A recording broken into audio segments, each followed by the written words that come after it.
오늘 새벽부터 누가복음 말씀으로 은혜를 나누도록 하겠습니다. 누가복음은 온 인류에게 주시는 하나님의 말씀이지만 특이하게 한 사람, 한 영혼을 위해서 기록한 책입니다. 오늘 말씀 3절과 4절을 보겠습니다. 그 모든 일을 근원부터 자세히 미루어 살핀 나도 데오빌로 각하에게 차례대로 써 보내는 것이 좋은 줄 알았노니 이는 각하가 알고 있는 바를 더 확실하게 하려 함이로라. 여기 데오빌로 각하라는 사람이 나오는데 이 사람에 대해서는 알려진 바가 거의 없습니다.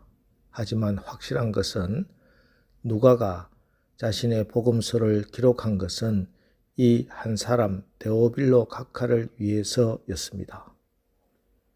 한 사람, 한 영혼의 믿음이 자라도록 하기 위해서, 이 한 사람을 주님 앞에 제대로 세우기 위해서 누가는 근원부터 자세히 살펴서 복음서를 이렇게 길게 상세하게 기록하고 있는 것입니다. 더 놀라운 것은 누가복음이 끝이 아니라는 것입니다. 데오빌로 각하에게 차례대로 써 보내는 것이 좋은 줄 알았노니, 여기 차례대로라는 이 말을 미루어 생각하면 누가복음이 끝이 아니라 그 다음 차례도 있다는 뜻이겠죠.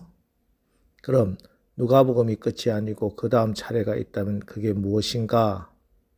그것은 바로 사도행전입니다.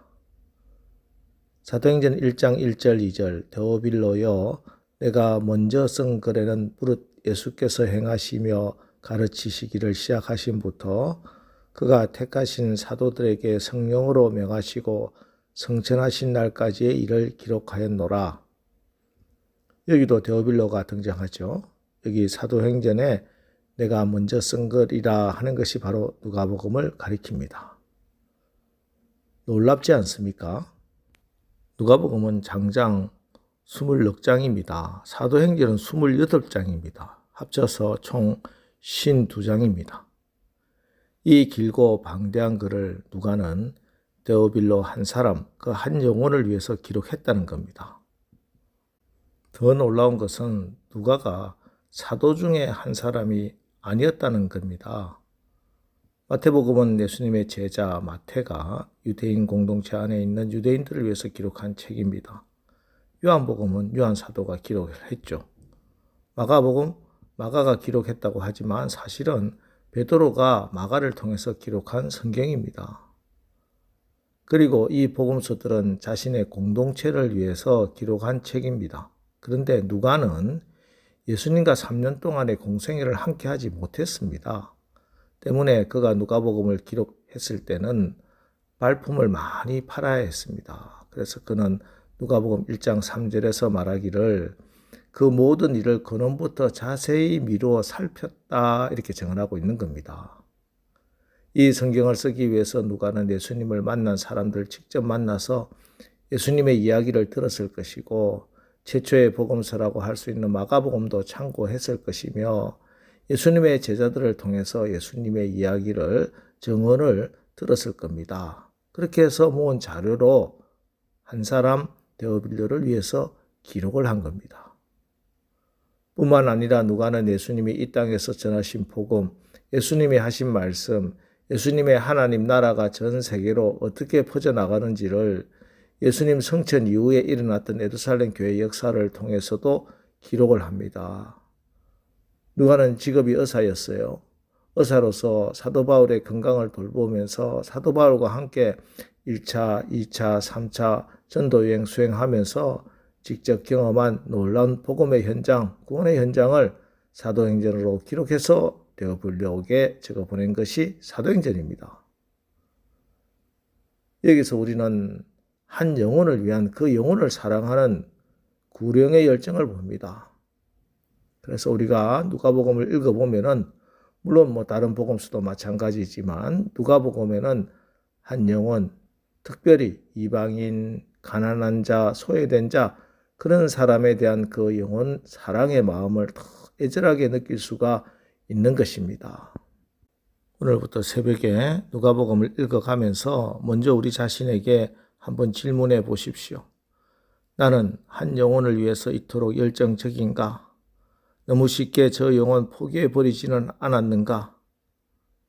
한 사람을 전도하기 위해서 마음을 품었는데 오랫동안 기도했는데 마음이 움직이지 않습니다. 그러면 저 사람 하나님이 택한 사람이 아닌가 보다 하고 너무 쉽게 포기하지는 않았습니까? 16절 17절 말씀입니다. 이스라엘 자손을 주 곧 그들의 하나님께로 많이 돌아오게 하겠습니다.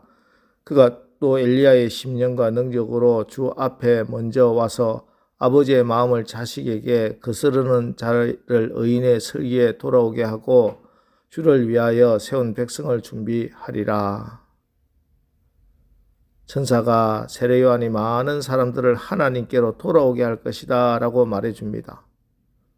세례 요한은 많은 사람을 전도해서 주님의 오심을 예비했습니다. 여러분, 이 땅에서 가장 위대한 일을 한 사람이 누굽니까? 우리나라의 최고의 예국자가 누굽니까? 복음을 전한 사람입니다. 지금으로부터 130여 년 전 아펜젤러 언더우드 선교사님이 복음을 들고 인천 제물포항으로 들어왔기 때문에 그 복음이 이민족을 우상 숭배에서 깨어나게 했습니다. 우매한 이민족을 새롭게 변화시켰습니다. 오늘날 우리가 이 정도로 잘 살게 된 거, 누가 경제정책 잘 세우고 경제적인 노력 땀 흘려 일했을 뿐만 아니라 하나님의 축복 때문입니다. 천국은 진노하는 자의 것이라고 했습니다. 우리가 천국 가서 하나님께 올려드릴 것은 우리의 감사의 찬양과 잃어버린 영혼을 주님께 인도하는 전도의 열매입니다. 사도 바울의 고백을 들어보십시오. 나의 달려갈 길과 주 예수께 받은 사명 곧 하나님의 은혜 복음 전가하는 일을 마치려 하면은 나의 생명을 조금도 귀한 것으로 여기지 아니하노라. 오늘부터 누가복음을 읽어가면서 우리 모두에게도 이 누가에게 부어주셨던 영혼을 사랑하는 그 하나님의 마음, 아비의 간절한 소원이 부어지기를 원합니다. 오늘 새벽에는 특별히 우리가 꼭 전도해야 할 전도 대상자, 또 낙심자들, 그리고 또 우리 가족 식구들, 여러 가지 상황과 이유로 기도를 포기했던 그 한 영혼이 기억나기를 원합니다. 그래서 다시 그 영혼을 위해서 기도하는 오늘 이 새벽 기도 시간 되시기를 주님의 이름으로 축원합니다. 기도하겠습니다. 하나님, 오늘부터 매일 새벽에 누가복음을 한 장씩 읽으며 은혜를 받고 하루를 시작합니다. 오늘 누가복음의 말씀을 통해서 한 영혼 한 사람을 구원하시기 위한 누가의 수고, 아니 하나님 아버지의 오래 참으심과 수고를 깨닫게 하옵소서.